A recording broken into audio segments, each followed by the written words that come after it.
Hello বন্ধুরা, পুতুল কিচেনে আপনাদের সবাইকে স্বাগত। আজকের রেসিপি লাউ শাকের তরকারি। লাউ শাকটা এইভাবে কেটে ভালো করে ধুয়ে রেখেছি। আলু, ঝিঙে, বেগুন এইভাবে কেটে ধুয়ে রাখবো। গ্যাসের মধ্যে কড়াই বসিয়ে সর্ষের তেল দিয়ে তাতে তেজপাতা, শুকনো লঙ্কা, গোটা জিরে, কালো জিরে দিয়ে ফোড়ন দিয়ে দেবো। তারপর আলু আর ঝিঙেটা দিয়ে একটু ভেজে নেব। এখানে গ্যাসটা মিডিয়ামে রাখবো। আলু ঝিঙেটা ভাজা হয়ে গেছে, এবার বেগুনগুলো দিয়ে নেড়ে স্বাদ মতো নুন, হলুদ গুঁড়ো, জিরে গুঁড়ো দিয়ে সবজিটা কষিয়ে নেব।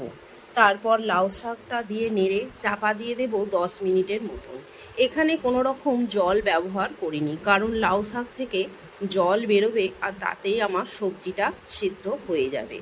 10 মিনিট পর চাপা খুলে নেড়ে দেখে নেব আলুটা সিদ্ধ হয়েছে নাকি। সব সবজি ভালোভাবে সিদ্ধ হয়ে গেছে। এবার অল্প চিনি দিয়ে নেড়ে 1 মিনিটের মতন আবার চাপা দিয়ে দেবো। তারপর চাপা খুলে নেড়ে পোস্ত গুঁড়ো দিয়ে নেড়ে নামিয়ে দেবো। এখানে আমি পোস্তটা শিলে অল্প করে গুঁড়িয়ে নিয়েছিলাম। যদি আমার এই রেসিপিটা আপনাদের ভালো লাগে তাহলে লাইক, কমেন্ট ও শেয়ার করে দেবেন। সাবস্ক্রাইব করতে ভুলবেন না। ধন্যবাদ বন্ধুরা।